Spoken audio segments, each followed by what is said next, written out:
할렐루야. 오늘 말씀과 함께하는 하루로 이렇게 예배 자리를 찾으신 모든 성도님들에게 하나님의 크신 은혜가 함께 하시기를 소망합니다.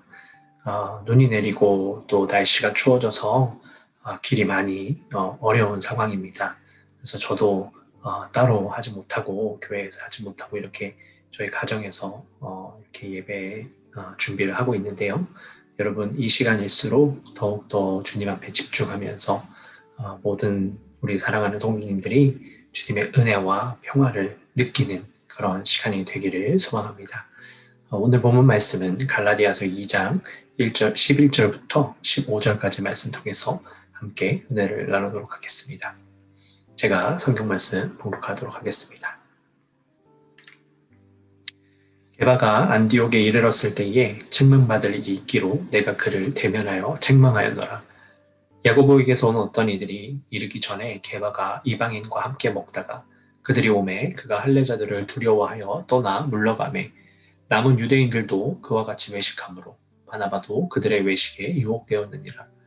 그러므로 나는 그들이 복음의 진리를 따라 바르게 행하지 아니함을 보고 모든 자 앞에서 게바에게 이르되 내가 유대인으로서 이방인을 따르고 유대인답게 살지 아니하면서 어찌하여 억지로 이방인을 유대인답게 살게 하려느냐 하였노라. 우리는 본래 유대인이요 이방 죄인이 아니로되. 아멘.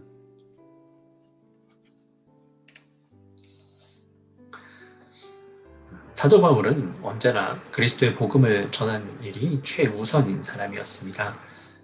그래서 다른 사람들이 자신의 과거에 대해서 왈가왈부하면서 그의 사도성에 대해서 문제를 삼았어도 그에 굴하지 아니하고 계속해서 하나님의 말씀을 전하는 일에 최선을 다했습니다.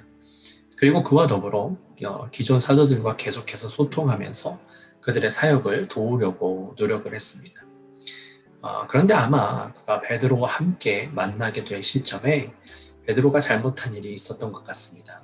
그래서 사도 바울은 베드로의 그 잘못된 것을 책망했습니다.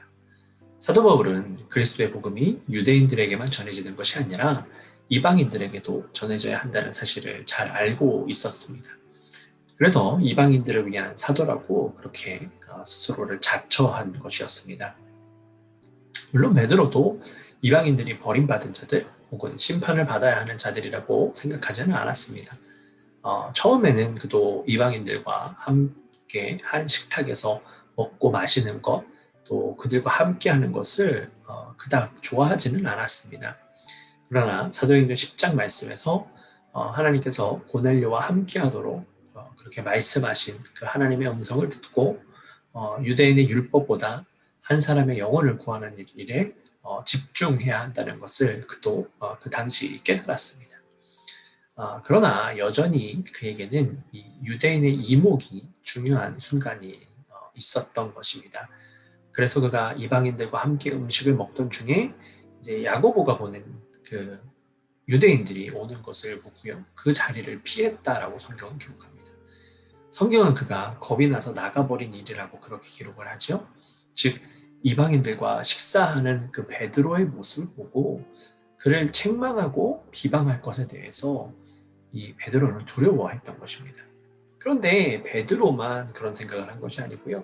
베드로의 그 행동을 보고 그 자리를 피하는 모습을 보고 바나바와 또 그와 함께 했던 유대인들도 베드로처럼 그 자리를 피하였습니다. 사도 바울은 그런 베드로의 모습을 책망한 것입니다.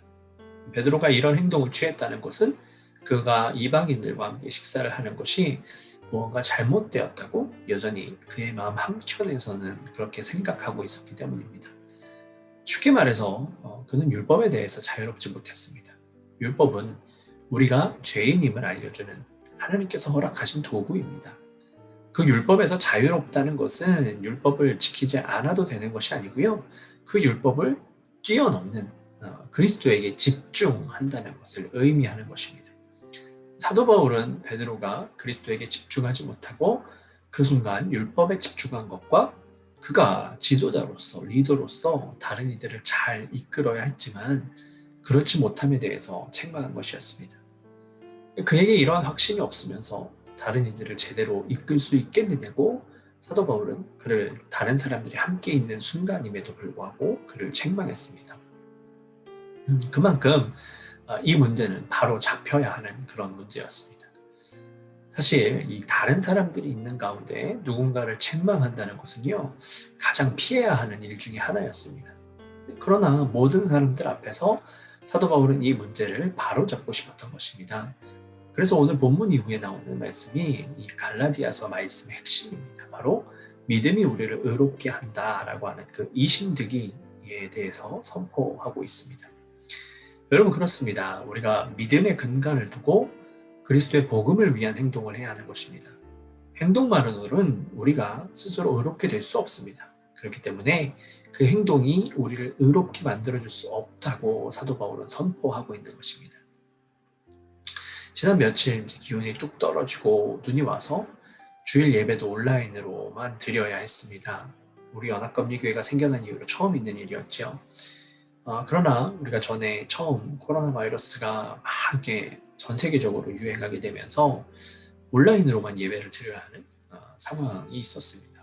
어떤 교회들은 그런 장비도 방법도 없어서 그런 예배조차도 못 드리는 그런 상황들이 있었습니다. 근데 또 어느 교회는 또 반면에 예배를 또 계속해서 강행했던 교회도 있었죠. 근데 누가 그 상황들을 보고 문을 연 교회는 잘했고 온라인으로 예배한 교회는 잘못했다라고 과연 누가 말할 수 있겠습니까? 우리의 믿음이 온전하다고 상황에 의해서 그렇게 불가피한 경우라면 여러분, 하나님께서 그것을 보면서 악하다고 혹은 잘못됐다고 하지 않으실 것입니다. 오히려 한국에서 수많은 교회들이 예배를 강행했을 때 어떤 일이 벌어졌습니까? 오히려 주변 사람들의 믿지 않는 사람들의 질타의 대상이 되었고요. 오히려 건강하게 믿는 그리스도인들의 교회를 더욱 어렵게 하는 그런 존재가 되었다라는 것을 여러분, 우리는 잊어서는 안 됩니다. 여러분, 우리는 세상의 빛이 되어야 합니다. 믿음의 근간을 가지고 그리스도의 복음을 위한 행동을 해야 합니다. 그렇다는 것은 우리가 어려운 이들을 돕는 자들이 되어야 하는 것입니다. 주일 밤에 많이 눈이 내렸습니다. 이 텍사스에 오래도록 살던 분들도 쉽게 경험하지 못했던 일이라고 그렇게 하였습니다. 낮 기온도 20도 이상 오르지 않던 추운 날씨였지만 여러분, 태양이 비추는 동안은요, 눈은 녹고 있었습니다. 여러분, 빛은 그런 것입니다. 상황이 여의치 않아도 빛이 비추면 따뜻해질 수 있습니다. 아무리 온도가 낮아도요, 햇빛이 비치면 그 햇빛에 의하여서 조금씩 따뜻해지기 마련입니다. 그 빛은 어려움을 뚫고 회복을 줄 수 있습니다. 베드로처럼 행위에 초점을 맞추면 우리의 행위로 말미암아 죄를 짓기도 하고 다른 이들을 어렵게도 할 수 있습니다.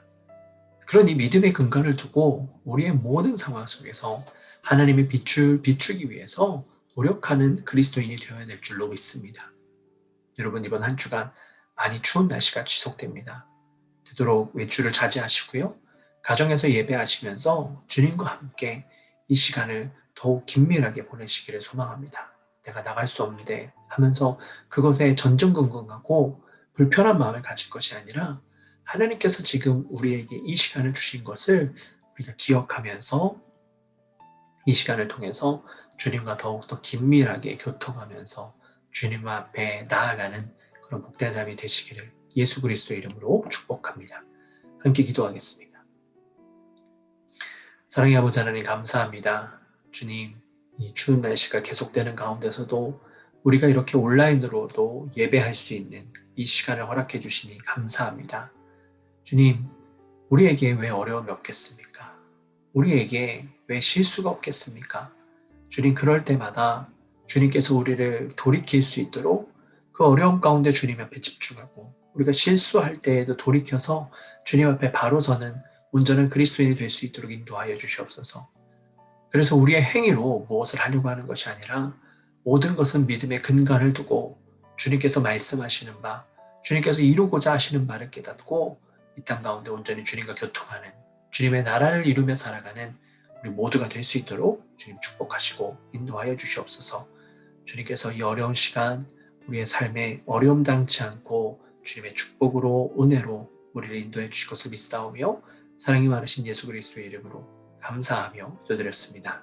아멘. 하늘에 계신 우리 아버지여, 이름이 거룩히 여김을 받으시오며 나라의 마옵시며 뜻이 하늘에서 이룬 것 같이 땅에서도 이루어지이다. 오늘날 우리에게 일용할 양식을 주옵시고 우리가 우리에게 죄진 자를 사해 준 것 같이 우리의 죄를 사하여 주옵시고 우리를 시험에 들게 하지 마옵시고 다만 악에서 구하옵소서. 대개 나라와 권세와 영광이 아버지께 영원히 있사옵나이다. 아멘.